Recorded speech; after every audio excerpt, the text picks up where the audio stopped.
Welcome back to Project Management Insights.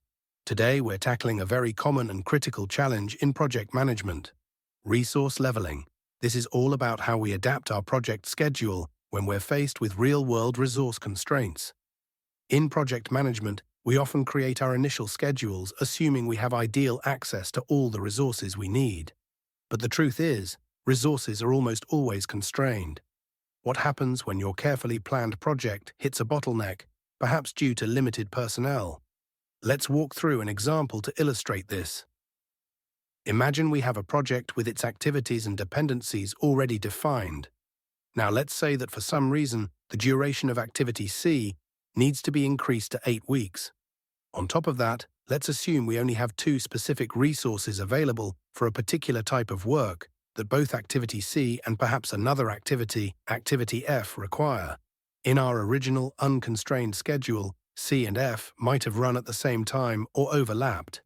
But with only 2 resources, we can't have them both working concurrently on tasks that demand that same limited pool. So what do we do? To accommodate this resource limitation, we're forced to move activity C in our schedule so that it now follows activity F. This adjustment fundamentally changes the sequence of our project. And this shift has several key impacts. First, it alters the critical path.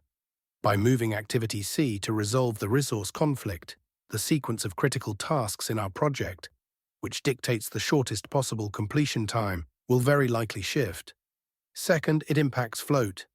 Activities that might have been critical before could now gain slack time, or float, because their start or finish is no longer as tightly constrained. Conversely, other activities might now become critical. In our example, activities like D and G, which might have been critical earlier, could now have float. And crucially, a common outcome of this resource leveling is that the project's end date gets pushed out. In this specific scenario, our project finish date might extend by 1 additional time unit.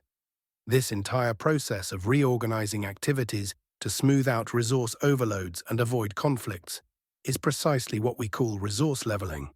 It's a pragmatic and necessary approach that acknowledges the real-world limitations we face.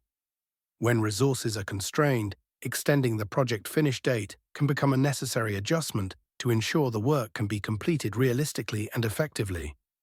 While extending the project date is often a consequence of resource leveling, project managers are always looking for ways to mitigate this impact. One common strategy to try and bring the project back to an earlier target date would be to ask the resources assigned to activity C to work overtime.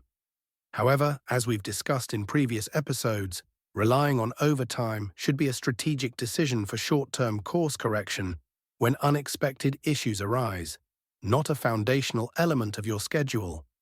Building a schedule on consistent overtime can lead to burnout, decreased morale, and ultimately reduced productivity. Understanding resource leveling is vital for project managers. It's not just about drawing a perfect theoretical schedule. It's about creating a realistic, achievable plan that fully accounts for the human and practical constraints of your team and resources. That's all for today's episode. Be sure to subscribe for more insights into the world of project management.